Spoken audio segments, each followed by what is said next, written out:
word secrecy is repugnant in a free and open society. And we are, as a people, inherently and historically opposed to secret societies, to secret oaths, and to secret proceedings. We decided long ago that the dangers of excessive and unwarranted concealment of pertinent facts far outweighed the dangers which are cited to justify it.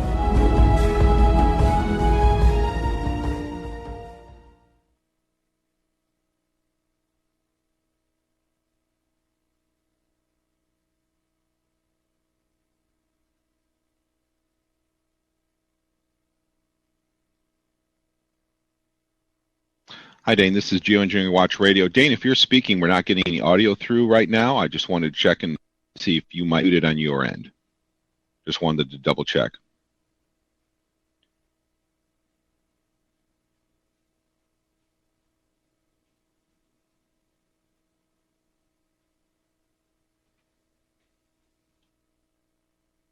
Hi, Dane. One more time. I don't mean to interrupt you if you are talking. If you can hear me, we're not getting any audio feed through to the show right now. I just wanted to see if maybe your microphone was muted or selected for a different channel. Pardon me for interrupting if you are talking, but we're getting no audio live from you. So let's try it. Let me try and see if we can reach you.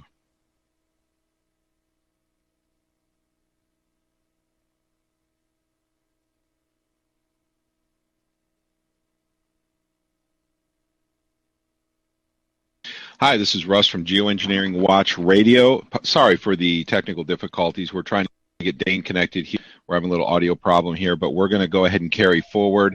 Want to talk to you. We want to take your calls today, so if anyone would like to call in, I'd like to announce the phone number that you can reach us on. You can call 929-477-2297. That's 929-477-2297, and we'd love to chat with you. So we're going to try to get Dane connected again, and we're going to talk to you. We want to take your phone calls here on GeoEngineering Watch Radio. If you are listening to this broadcast, please visit the website at geoengineeringwatch.org, and you can also hear us. We're here every Tuesday at 9 p.m. Eastern, 6 p.m. Pacific time. So hopefully, hang on just a minute, and we'll see if we can get Dane on the line with us.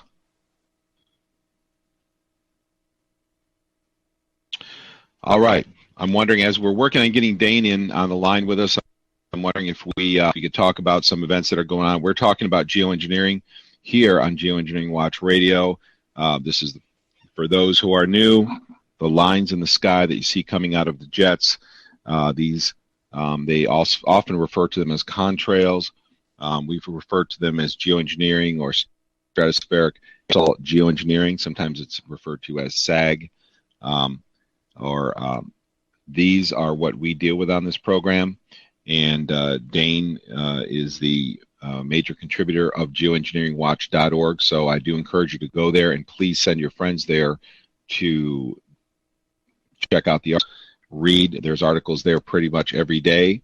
So please go there and get your daily dose of news about geoengineering and about related subjects. That's at geoengineeringwatch.org. And I suppose if Doug is in monitoring, as we're trying to get Dane on the air, I'll just talk to you about some current events that are going on. We know we had the meeting in Redding, California, just recently. If you went to that meeting, we heard that it was full. Was there 1,000 people there, if I remember correctly? If you know, call on in. I'd love to hear from you and hear some details about what went on, and we'll chat about the Redding event.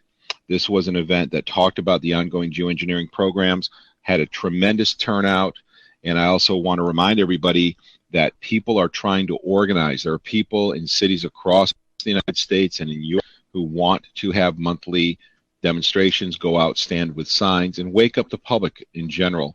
So get flyers, try to meet up with other people, find other people who want to do this, and I encourage you to go out and make a difference. And, we're still working on this audio issue. Hopefully we'll have Dane with us in just a minute. and we'll have yes. And on the chat room, you're asking if I want you to call in. Go ahead and call in, and we'll chat with you in just a moment while we're working on our audio issues here. So, Doug, if we've got anybody who's not listening only, I'd love to get them on the line with us, and let's see what's happening. All right, let me check. Hold on. Okay.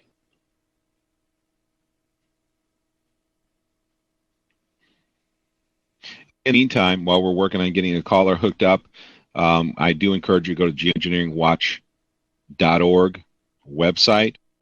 Also, they have a Engineering Watch. We work together on many projects, and GeoEngineering Watch has a Facebook group. Just search for GeoEngineering Watch on Facebook and visit that page as well. And I certainly hope that you will be convicted to get involved in this issue. I refer to it myself as the largest crime against humanity in recorded human history. There's nothing that is doing the amount of damage that we are seeing happen. We have white bats, the white nose syndrome in the bats here in Maine. We have white bark syndrome, where we're seeing amounts of free aluminum come up in tree bark. We have die-offs of animals happening around the globe at an unprecedented rate. We have many animals, the elk, the deer, sterilization issues, where the reproduction rates are low. We have astonishingly low counts just falling through the floor. And when the insects die off, we have a fundamental problem with the food chain. So we've got a number of callers in the console. So, Doug, if you know anybody's ready to talk, feel free to put them on the mic, and I'll be happy to. I don't know which ones are ready, so just put them on the mic, and we'll chat with them. Okay, Russ, I'm actually on the phone with Dane right now. I think I'm going to get him to call in, so hang on one sec. Okay, very good. So hang in there with us while we get Dane connected to us. We're having audio problems. It seems to be the way things go with live video, but you know what? We're going to do it. We're going to make it happen, and we'll be taking callers in just a minute. I see your calls in the console. Hang on, stay on the phone, and we'll get to you in just a minute. Let me see if there are some things that I can mention. You know, for those who are new to this issue, I think it's very powerful to introduce people to this subject by introducing them to the whistleblowers. You know, Kristen Megan was an environmental hygienist. She has a degree. She was military. She was in very good standing with the military, very honored in her position, and she became a whistleblower because she took measurements that showed that there were releases of barium and aluminum in the atmosphere. And this is a very powerful way to reach people. We have whistleblowers. I mean, I hear this is one of the things that people say who doubt this or can't believe it, say, where are all the whistleblowers? Well, let's introduce them to whistleblowers. There's Ted Gunderson. Ted Gunderson has not only talked about geoengineering, but he talked about a host of other modalities of corruption that are going on in government as well, and he just blew the lid off of that. I hear a little audio? Do we have a call on right now? Can you hear me now, Russ? Yeah, there you are, Dane. Good to have you God, on. What a nightmare. Blog Talk Radio is an absolute nightmare that I need to rid myself of. Everything was fine on my end, recording down to the countdown, then nothing. No cue, no radio, no audio, nothing. So we tried multiple times. It won't let me through. Who knows what the reason is, but thanks for covering for me, amigo. My pleasure. Let me pick it up let me pick it up real quick. If you're through with that thought, can I pick it up real quick and dive through? Go right ahead. It's all yours. People I want to thank. So I apologize to everybody listening. No idea what the hell the problem is with Blog Talk Radio, but it seems to give me nothing but flack, and I'm going to remedy that. I'll announce that at the end of this show, but I'm not going to go through this anymore with this system that seems to work about a small percentage of the time. I want to cover a couple points, and we'll try to get back with our normal show program here. Event in Reading last week.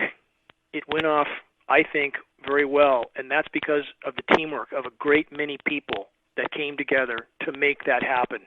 Took everybody as spokes in that wheel to make it unfold the way it did, and it appears there were about 1,000 people in attendance coming from faraway locations as far away as Ohio. Mark Renard came from Ohio. Really a tremendous effort on his part. And I met a man named Mike Thiel from Valdez, Alaska. I want to thank Mike. Not sure if he's listening, but that's a long way to go because you give a damn about what's happening in the world, and you want to be with others who give a damn. And my heart goes out to these guys. I wish I would have had more time to spend with them at the event. There just isn't enough time at such gatherings. You know, we could have 10 times that much time allotted, and there wouldn't be enough time because there's so much to share. We're talking about cataclysmic changes on our planet that the population is so far asleep at the wheel about, literally asleep at the wheel. This is comparable to, I think Makai Okaku said this. He's a physicist, and not that I care for his denial of geoengineering, but the human race is like the occupants of a car that is gone over a cliff, and all they can argue about is what seat they get. Sort of describes our population. But I want to thank these two guys. I want to thank John B. Wells for an absolutely stellar job with emceeing this event. And John was extremely proactive. He wasn't just there accepting instructions. He was proactive. He took the reins in many ways when I couldn't be at the right spot at the right time, was running around behind stage. And John could not have done a better job. And his crew, his son, and Ken Keeling, John's producer who came, exceptional people. And I want to especially thank, again, all the activists that worked so tirelessly to prepare for this event. On the day of the event, so many people without which this event could not have happened. And they all know who they are. There's too many to name by name, but they all know who they are, and I'm immensely grateful for them. None of this would have happened without them. And finally, I want to thank everybody who came, people from, again, far and wide who came to try to make a difference for the better in the world. And what else is life about? If it's not about that, what the hell is it about? If we're not here to make a difference in the world, if we're not here to fight for the greater good, then what's it about? The Budweiser commercial, get it while you can before it's all gone? That's a pretty sad testimony to the human race. It's definitely not about that. And for all those who, again, are here, no matter how dark the horizon, realizing that any one of them, again, could be the final grain of sand that tilts the scale in the right direction. The journey is the destination. It is. And so many people want to sit the bench because they're afraid they can't have a guaranteed result. There are no guarantees in life. None. Never has been, never will be. But to begin on the right track, to take one step on that journey is to have arrived. And to come to an event like this with those who care, those who are willing to sacrifice all for the common good, the people, the activists, the people like John Wells and others that are there, that's what it's about. Again, to set one foot on that journey in the proper direction, on the right compass heading, is to have arrived. So again, my deepest gratitude to everybody who had a major part in this event or any part at all in this event. We had media coverage. Channel 13 from Sacramento came all the way up. Their environmental reporter came to Redding. He was more than shocked after I did a 20-minute interview with him and answered his questions with what I think he recognized to be verifiable data. And I think he'll be spinning from this for a while. I'm not sure if they'll actually post that interview or not. Time will tell. This is an ABC affiliate station. But these are the kind of people we need to reach who think their life is going to continue as they thought it would, indefinitely. And we are on an extremely short time horizon, and that's the kind of people, again, we need to wake up. Our local paper, the Record Searchlight, is the epitome of spineless mainstream media mass distraction machines. So here we have a North State newspaper that distributed over 16,000 flyers to all their readers, a paid distribution, by the way. I paid for it. And who was given lots of notice, press release. They made it clear before the event they would not cover the event. And I drafted a letter to them today because I know what kind of people they are. I've been dealing with them for over a decade. And there's no reaching kinds of people. They simply will behave tyrannically till the last possible moment, thinking their paychecks, again, and their pensions will save them. But that's not the case. It's absolutely not the case. They in fact, can't be reasoned with. Again, here's the letter I wrote to the editor of the Searchlight. Hello, Silas. His name is Silas Lyons, and Carol, his other editor.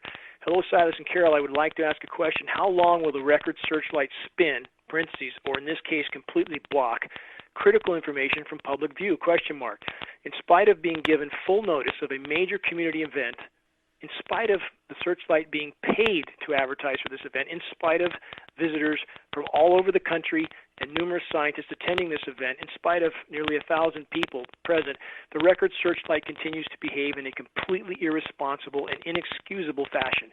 Thankfully, the population is waking up fast to the media's part in refusing any legitimate coverage of the climate engineering crimes. One can only imagine how upset citizens will be once they connect the dots and realize local media people have done everything they could to sweep any coverage of major community events covering the critical geoengineering issue under the rug at the expense of public and environmental health. Where is honor? Where is morality? It seems securing a paycheck and a pension is the bottom line in so many media circles.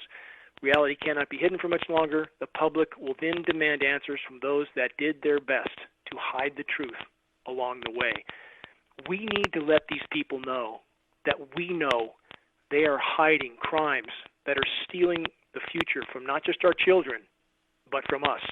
And that's what they are doing, and that makes them accessories to the crime. Be careful how you convey that message. Don't do it in a manner that's going to get you into trouble, but you don't need to convey it in a manner that's going to cause you any problems. It's a simple fact or statement of fact that the media or the public will wake up to this, and certainly they will hold such people responsible. That's a simple statement of fact. So we have no coverage in our local paper while living in Northern California is literally like living in hell. The sky's filled with smoke every day, and they use the smoke for a cover, by the way. They spray relentlessly when there's fires burning, relentlessly, making the conditions far worse overall, creating even more convection overall, which makes the flames burn hotter in addition to everything that we already know, the drought conditions, the dead trees, the excessive UV, the bioavailable materials, the incendiary dust, all of those things on top of increasing the convection. So as the planet continues into full-blown meltdown, and it is continuing into full-blown meltdown, I hope we have an increasing understanding of that in our ranks. I hope people look at hard data and not single headlines from people who are paid to distort and completely falsify the truth. We have an Arctic ice situation right now where there is almost no thick ice whatsoever. There's simply the chemically nucleated surface material that's floating around up there that they're trying desperately to hide what's unfolding. And I challenge people to remember, again, the ice balls in Lake Michigan. Where do they think those ice balls came from? I talked to some pretty informed people that had no idea there was such ice balls in Lake Michigan. 75-pound, 100-pound spherical ice balls. Never seen before. Wouldn't you think the science community would put out a report or two on that sort of scenario? How in the world can that happen? But they don't, because they're paid to hide the truth in so many cases, not to disclose it. How often do we know this to be the case? Why else do you think we have a president, in the case of the pharmaceutical industry, for example, a president that received, our president, more money from the pharmaceutical industry than all other candidates? How else can we have a mainstream medical system where the fourth highest cause of mortality is due to the consequences of prescription medicine? How can that be? Third highest is respiratory mortality, by the way. 4,000 people a day dying in China from respiratory mortality. 4,000 a day. And that's just the official statistic. And we know that official statistics are big lies. They don't reflect reality in any way, shape, or form, a bit like the unemployment. So the unemployment goes down even though we have millions of people that have fallen off the back of the conveyor. They don't get benefits anymore, so they don't count. Everything is false. Our entire world is a giant lie. Massive, massive lie. And those that have woken up to that lie need to stay strong. Don't sit the bench. Stay in the fight. Again, the power structure is trying to hide reality with everything they have at this point. They're pushing for resources everywhere. Again, with resources, it's important to remember, for those that think that we're swimming in resources, all over the world. That's not the case. And the bottom line comes down to food. When there's not enough food to feed the population, the law of the jungle will ensue. And on that note, the power structure is fraying as well, fraying apart. As there's not enough to go around, and there's not right now, like mafia families, they will begin to fight. And they are fighting now. So that's in our favor. That's absolutely in our favor. But the faster we wake up the population, the faster we hold all those minions of the power structure responsible, just like the media people I just named, agency people who have absolutely sold their soul so long ago that they, in many ways, don't even understand or remember what honor was, what morality was, what oath they took for the common good. They only remember their oath to the power structure, and the power structure is the one writing out their check. And I get this. I get this from people. In fact, those that, some I know that receive their paycheck from the government. I had an email from someone I know who seemed very disgruntled that anybody could criticize our government. Now, in this day and age, how could anybody not criticize our government unless they simply don't care about what's right or wrong anymore? It's important. I want to get the calls right now and do what we can. I know we lost a lot of time at the beginning because for some reason Blog Talk Radio won't work on my end, and I definitely had everything right, but could not get through, period.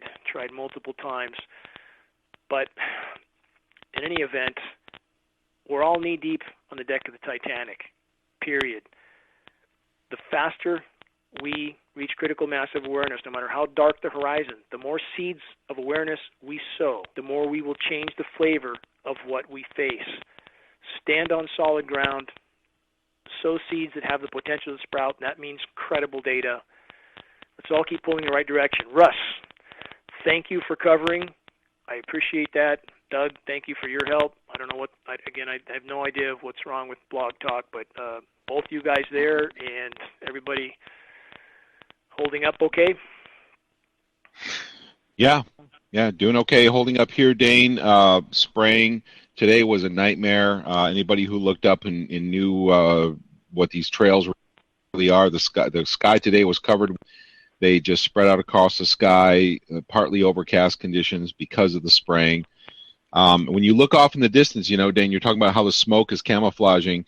We've got the same situation here. Of course, we don't have the fires here, but you can see, even if you look off through a mile through air to a mountain that's a mile away, you can see the haze in the air. And how's the temperature? You look off How's the temperature? Temps were in the 80s, I believe, today. Which is warm. I know that you're right. We're in the one teens in Northern California. We're in the one teens, and by the way, it snowed today in Montana. I'm looking at the radar now. It snowed today. We had snow in July in Jackson Hole, Wyoming, while we were in the high one teens in Northern California. Does that strike you as a little bit odd? Amazing. And did you hear about the, we had videos about snow not melting as well, Dane? Some places last month still had snow piles that hadn't melted in parking lots. I think it was Buffalo, perhaps. I can't remember if that's where it was, but there were a couple different places. So, Yeah, I saw it. And, this is where, again, we live in a society where so many people are so invested in the lie they don't want to let go. They're like the monkeys with their hand in the jar. I've shared this before, but when I was a kid, I remember, I don't know why I remember such things. It's the way I'm programmed, facts and figures and certain images, if you will, that seem to have profound meaning for whatever reason. It sticks like a recording. But the way they caught monkeys in certain areas of the jungle, they would put a clear jar, tie it to a tree, put a fruit inside. Monkey reaches in, grabs the fruit, can't get his hand out, won't let go. And that's exactly the kind of society we live in. It just feels too good to have the new car and the tickets to the football game or whatever the hell people are hanging on to. But they're going to let go. They're going to let go soon because that reality is crumbling by the day. And,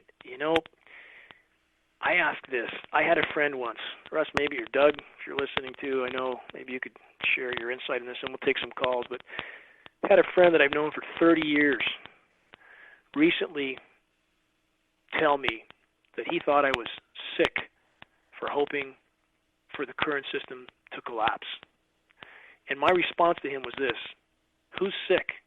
Me, who wants the current paradigm that's absolutely grinding up any life support systems of the planet that are left, grinding it by the day, dismantling and disintegrating Earth's life support by the day. I want that juggernaut of destruction to stop so that there might be something left for my children, no matter how primitively I have to live. I would live in a tent or a lean-to. I don't care. So my children might have a chance at life and to experience what life means, the fight for the greater good, and to interact with nature. I would trade in a moment for that life. Whereas this person I'm speaking about, at all costs, wants his party to continue, wants his ability to go on cruises and flights here and there and everywhere to continue. And he accuses me of being demented for wanting to have something left for my children, no matter what sacrifice I have to make. Russ, you, then Doug. What's your perspective on those people who want to cling to that fruit in the jar, no matter how much destruction it causes? It reminds me of this, Dane, is that mainstream media has associated those who believe in large corrupt scenarios, such as the one we deal with on the program, as being paranoid. They say these are paranoid conspiracy theorists, and that causes social pressure. This is what you just said reminds me of. But it's really the other way around, Dane, because to face this kind of corruption is very frightening. Face these kinds of difficult truths are hard to deal with. It is those who do not face these facts, who do not look at the evidence. They won't even look at the evidence, Dane, because they don't want to know. And you know why? Because it's too scary. I've asked them. I've drilled people nicely, humbly, and said, what is it? What are we doing wrong? What is it that makes you not come to a meeting, not come listen to a show, not learn more about this? And when they're really honest with you, they say, it's too scary. We have too many people who covet, like you say, Dane, they covet what they, and too many people who are afraid not to face something difficult, to face hard truths. Doug? I fully agree with that, Russ. I fully agree. Doug, you there? What's your take? Yeah. Well, I mean, I face the same exact issues here. I'm in Nashville. Most of my friends are not really aware of they might be aware of certain pockets of different things, like maybe geoengineering or maybe vaccines, or, they don't necessarily put it all together. And they think that because it's never happened here, it's never happened in America, that it can't and won't ever happen. And I would say the collapse is so imminent that there is no turning back now. It's just a matter of when. And I would say probably this year at some point, something major is going to happen. Everybody's pointing to September for different reasons, but I think it's really going to wake up a lot of people, and they are going to be absolutely terrified when they do finally It's already wake up. happening. Collapse is already in the process, and there's no turning back, but sometimes it has to get worse before there's any chance of anything getting better. And to those people that are afraid to face the future head on, I would say this: do you have to lose? What's the worst that could happen? You get a ticket out of the insane asylum, and we live in an insane asylum. There's no question about that. I mean, it's not just the power structure. The power structure is the core, no argument there. They have led a society was all too willing to be led down a path of obvious and certain destruction. There's no question about that. But the population bears blame as well. I know some don't agree with that, but I'm sorry, I've dealt with too much of the population. I salute those who are willing to wake up. I absolutely do, but I know plenty that are the tenacious monkeys clinging to the fruit. Even though the world is burning down around them, they will not let go. They will soon, no matter what. But there's a lot of blame to go around. That's all I'm saying. But right now, for those that are awake, please, please don't lose heart. Don't give up. And none of us know. None of us can say, no scientist, no one in the scientific community, no scientific panel can know or state with any certainty how profound the changes will be on our planet and when. And there is no if. It's a when. When climate engineering is brought to a halt and the planet is allowed to try to survive, we cannot know how tenacious that response will be. But knowing what we know about nature and how incredibly resilient nature is, that why would we not strive for that chance, to give nature that chance? An industrialized society in its current form will not continue. It was doomed from the very beginning, had no chance. And again, for those that think renewable energy, and I'm on renewable energy, I've talked about this before, it's certainly better than fossil fuels, but it is by no means, in the sense of the word, renewable. In fact, some of the big turbines take 900 tons. Think about this. Take 900 tons of raw materials to make one turbine. Think about that.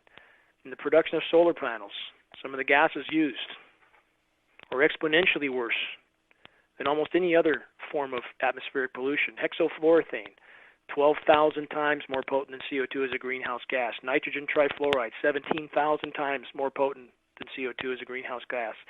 PFTBA, 71,000 times more potent. Nothing renewable about that.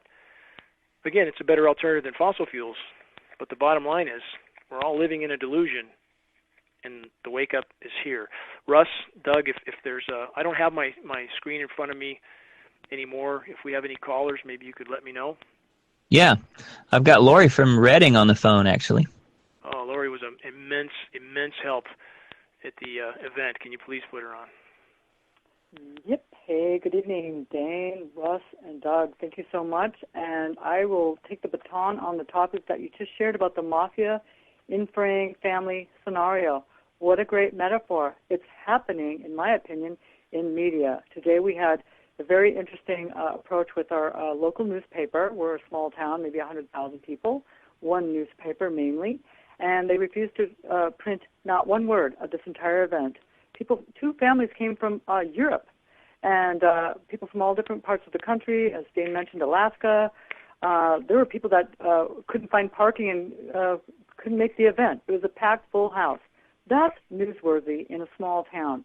My concern is we have the radio. We have two small stations that do their own programming, and both of them were appalled that our local paper declined the invitation to report even a paragraph, one picture, just the simplest thing.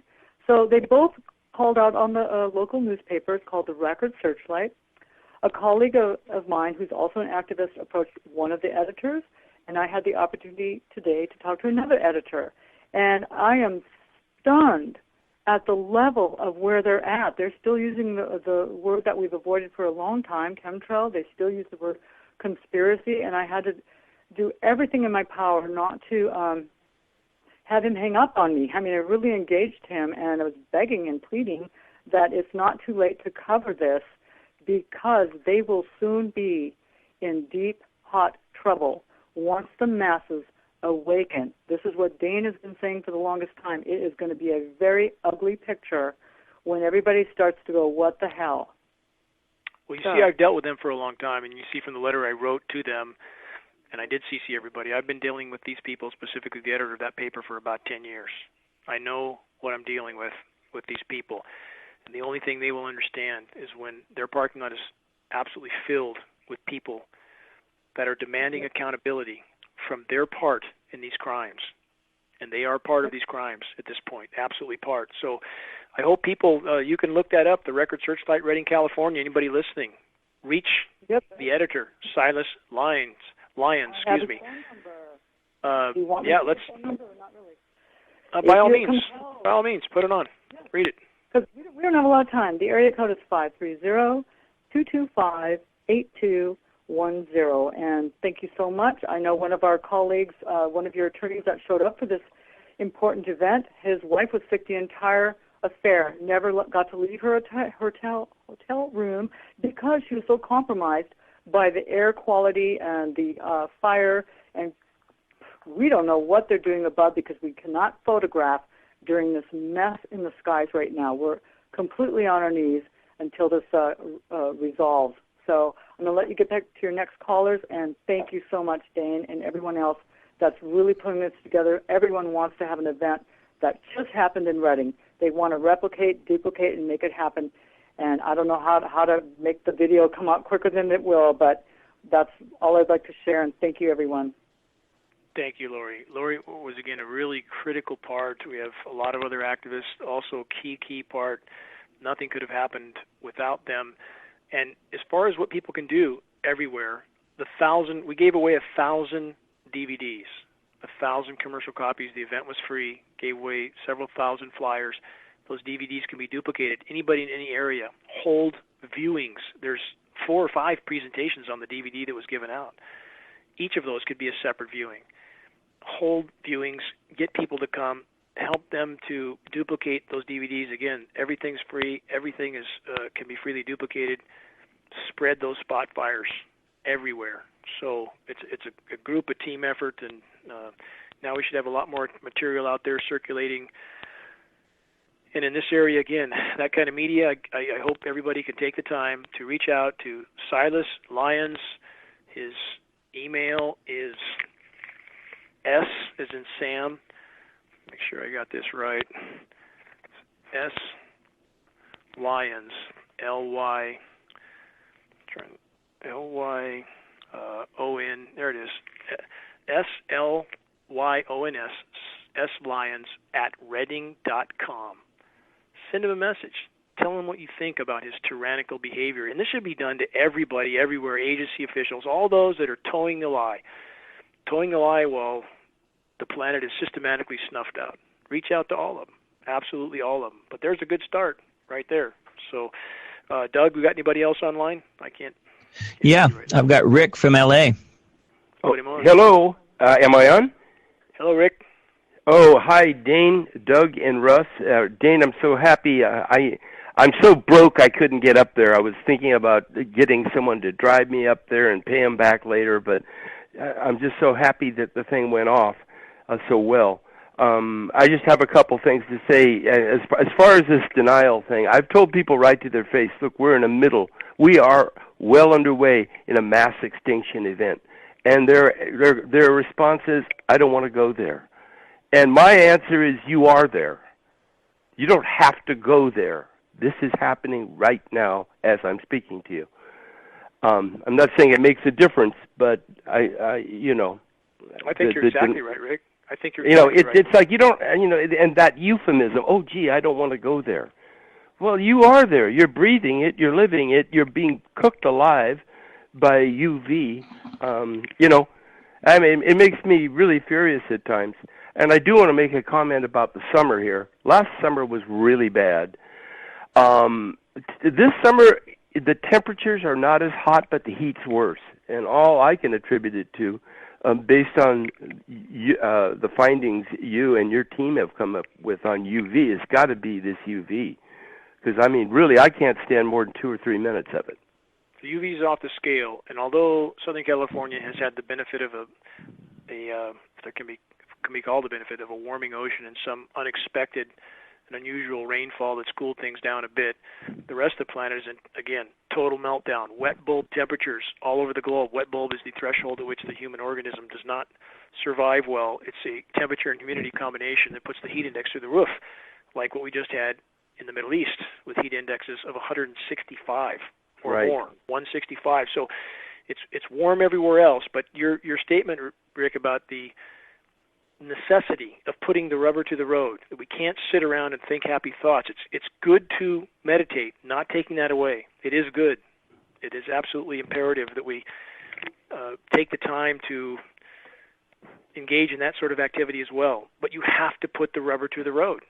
Well, in fact, I was in passing talking to someone about the heat yesterday, and I said we have I think your finding is 50-60% UVB, which gets very perilous, and I said, we have it's off the charts UV, and they said, well, maybe, and I said, no, maybe.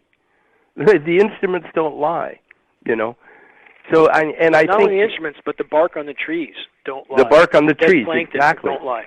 The dropping foliage.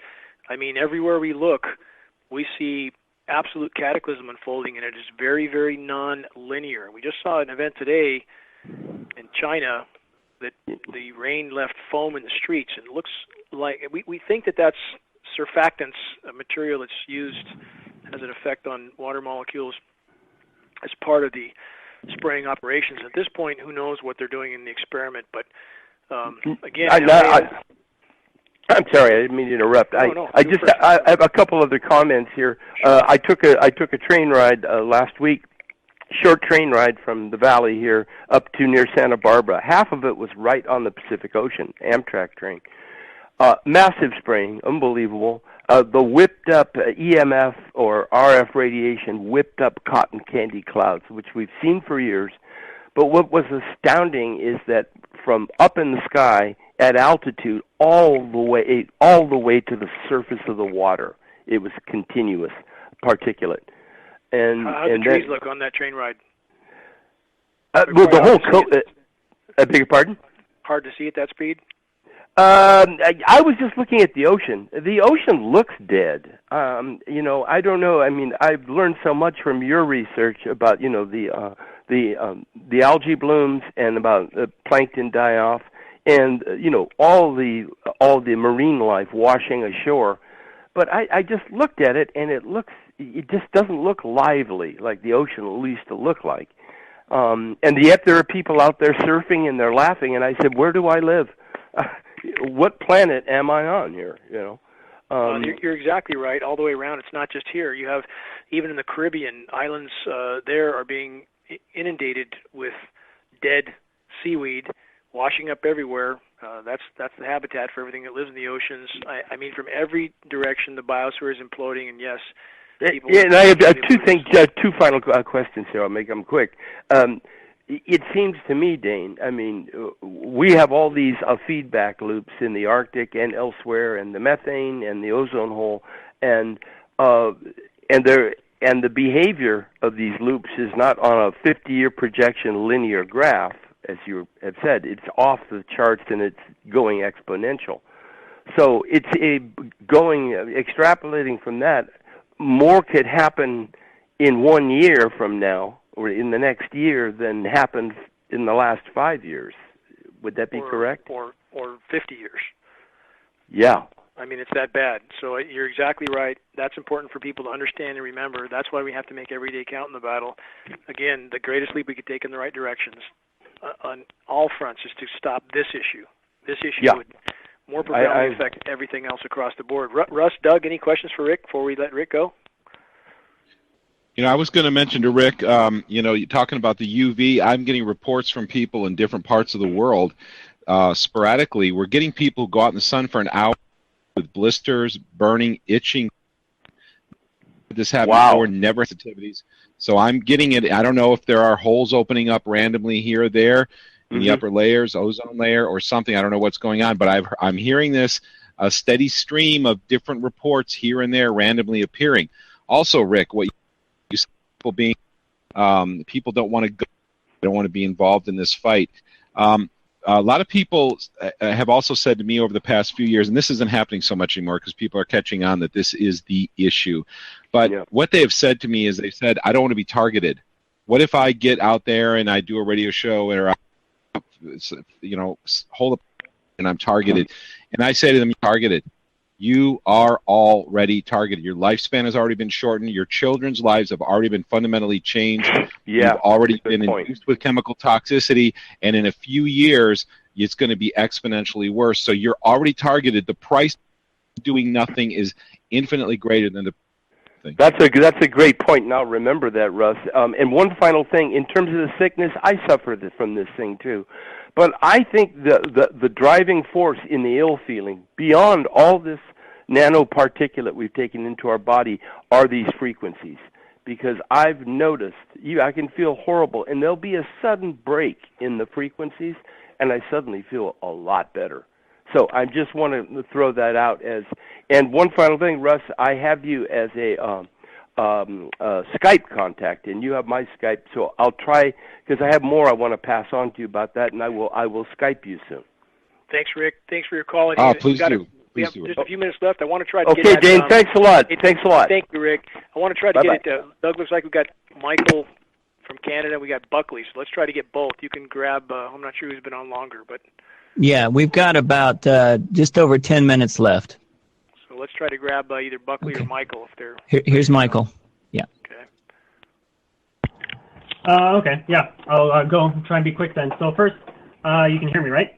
How are you, Michael? Yes. Tired, usual. So I want to start off quickly by saying that, or further confirming the increase in covert spraying that I'm seeing here in Canada on Vancouver Island. The day before last time I called in, I just happened to be walking outside in the middle of the day. There was a clear sky above, and then I saw a low-flying jet cut across the center of the sky with a brilliant, fully plump aerosol trail that just shined, reflecting the sun's rays. Now, half a year ago, the norm was a trail like this extending and covering half the sky several hours later. This trail, however, disappeared in less than a minute after it was sprayed. This huge, obvious trail was gone just like that. This has become the new norm here, and I don't see any trails that expand into a canopy anymore like they used to. Now the evening skies just become increasingly more silvery hazy by the day. That's the same we see here. We see it in a lot of locations. The spraying is markedly changed. It's just a different application. Again, the skies are not clear. They're silvery white. We see even more intense on those intense UV on those days. It's typically connected to the high pressure zones when they're building very strong high pressure. We see that type of application, but absolutely still aerosol operations. Yeah, I'm with you 100% on that, Michael. Yeah. So another thing, I got the chance to see the leader of the Canadian Green Party a week before last time I called in. I went to a fundraising event and was able to ask a formal question about geoengineering, which was being recorded, the event was. She didn't mention geoengineering specifically, but did acknowledge that our climate is in a state of crisis. I don't know if the event will be uploaded, but there's other town hall-like meetings where she addressed other people's questions about geoengineering. And then later... Isn't it profound, though? Sorry to interrupt you. You can keep going in a minute, but isn't it profound that someone really that involved with the quote environment is either unaware or unwilling to speak about... I actually have a sort of answer for that with the rest of my explanation of this. Yeah. So then later, at a later event that day, I got to talk to her personally about it, and she told me that it was another fundraising event. She told me she was very aware and very worried about geoengineering, but hasn't been able to talk about it because all the agencies that she's gone to try and find credible information that this was going on have denied that any such thing was happening at all. A couple of years ago, actually, she did find out about an ocean fertilization engineering event that happened in the Pacific and wrote an article about it, saying that this is something that we should not do at any cost. So I informed her about Geoengineering Watch and gave her a card for it and told her about the big event, which she'll be looking forward to. Thank you for doing that. And again, even if we take something as basic as iron fertilization, who some even within the ranks of the anti-geoengineering movement have touted as being some miracle cure, how clearly could that be nothing more than more destruction? When you have an ocean that's already too acidic, why would you fertilize it, quote unquote, fertilize it by dropping toxic materials in it to cause an algae bloom in order for it to suck up more CO2 and make it even more acidic? I mean, this is at face value beyond ludicrous, the sort of things that academia engages in, the public even entertains. So thanks for the update from Canada. Going to try to get at Buckley real quick, then I need to make an announcement, if you don't mind, Michael. So again, I appreciate the update. Hopefully you continue to keep us posted on the websites and so forth. And if you don't mind, if you don't have anything else, I'm going to get with Buckley right now while we have time. Oh, I have lots of other stuff, but I can always just call back in at later shows. So yeah, thanks. Yeah, thank you for the update, though, Buckley. I sure appreciate it, and thanks for all you're doing to sound the alarm. Michael, I'm sorry. We're trying to get at Buckley now. Doug, you there? Buckley? Yeah, Buckley's on. Yeah. Hey, Dane, I sent you an email earlier, and it was one that my sister had sent me an email a few weeks ago, which I almost overlooked, but Mike Adams of Natural News, a name you may or may not be familiar with, but he's developed a new search engine that does not filter or censor your search items like Google does. I know the Chinese censors all their search engines, so their citizens, they can't get all the information on the internet. But I didn't realize that Google does the same thing here in America. Oh, they absolutely do. Surprise. I saw that. Go ahead, Mike. Okay. I saw it, and this is what I would say. I want to look at that more, and I hope it's the right mechanism. I have some reservation with data that's been put out by Adams in the past. I'll say that on the air. Not that I want to start an issue, but I'm perplexed that there's been articles, for example, that the environment is full of aluminum without a single mention of geoengineering. I was perplexed at the article that stated the quote-unquote chemtrails are just dirty fuel. Those sorts of things are troubling to me, to say the least. Now, it doesn't make me throw the baby out with the bathwater. Mike has put out, good data on other issues. I'm not taking that away from him. Just saying, and if there's a good mechanism to get the word out, but we actually tried that, and it seemed like something was going on when we had trouble. Doug, maybe you could elaborate on this, but I think, didn't you try to register GeoEngineering Watch and have a little trouble there? Yeah, I registered GeoEngineering Watch with goodgopher.com, and it took it, but then when you go do a search, there were no results that came up. Okay, what he's done is he's bought hundreds of domains, and one of his domains that he's developed is geoengineering.news. Yeah, now that does work. Okay. But if you go to goodgopher.com and just search for geoengineering, there's a dozen articles there that are from mainstream media. If you go to Google and do that same search, you won't find a lot of those articles there. In regard to the other search engines too, something's happened recently. I'm not sure how many have noticed, but if you try to data mine now, it's like looking into a salad bowl. Nothing is really connected to the date. If you put in a certain date and a certain subject, you get a big mix of stuff that's not in chronological order. So they're making it harder to search in every way they can, by every means they can. They're trying to make it more difficult to find data. And of course, a lot of stuff is just disappearing offline completely. But again, I do know that we all need to pull together in this battle. I hope that Mike Adams does acknowledge, when we're talking about aluminum, the obvious elephant in the room. I hope that the discussion of what we see in our skies is not just connected to being dirty fuel. We certainly know it's much more than that. Right. So I'll hope that kind of acknowledgement is done. Yeah.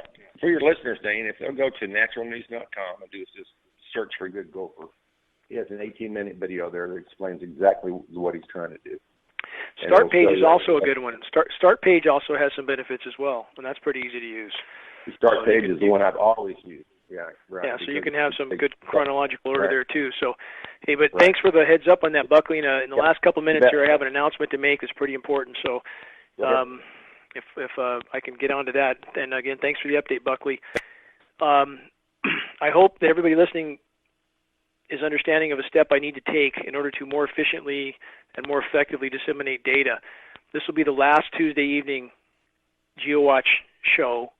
I'm going to focus exclusively on what will still amount to a 1-hour weekly update that will go out on the live or the open air broadcast, which is KQMS in Northern California, and there will be a weekly YouTube posting of that 1-hour update that I can more effectively do. I've had enough of blog talk, as tonight's show made clear. I don't want to deal with it anymore. I have no idea what the problems are that are random, and like this evening, no explanation for the fact that I was completely plugged in, listening to the countdown, and yet when the show starts, I can't break through. There's nothing wrong on my end. I plug in multiple times, and just had audio issues, a lot of issues from the start of this program that were tough. So I'm going to do a weekly 1-hour post of a full update. I'll be able to contain more data in that. I appreciate everybody's understanding. I'm simply trying to keep ahead of a lot of breaking information, focusing on written articles more, which are a better recording of what's happening because you can include maps and other data that we can't do over the air. So, again, I appreciate everybody's understanding and steps I feel I have to take at this late hour in order to more effectively use available time. I'm grateful to Russ, grateful to Doug for their help. We'll continue to work together behind the scenes, and I will post that weekly show. It just won't be a live evening show like this one was, but I'm trying to take, again, the steps necessary to get the most done in the time allotted given the late hour that we face. So, Russ, Doug, my gratitude to you, and any final thoughts here? Russ? Just thank you, Dane. I just want to say to everybody, I don't know anyone who does more for this cause than Dane. Please support his work and spread geoengineeringwatch.org to all of your friends and everybody you know for great data and information. Doug? Same back to you, Russ. You're a steady demeanor and a trusted friend in this battle. Doug? Yeah, I second that. Thank you so much, Dane and Russ, for everything you guys are doing.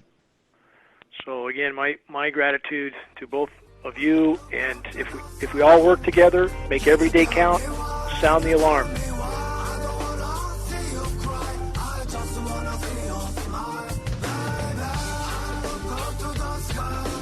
Good night, everybody. Please continue the fight, and I'm sure we'll talk again. Take care. Good night.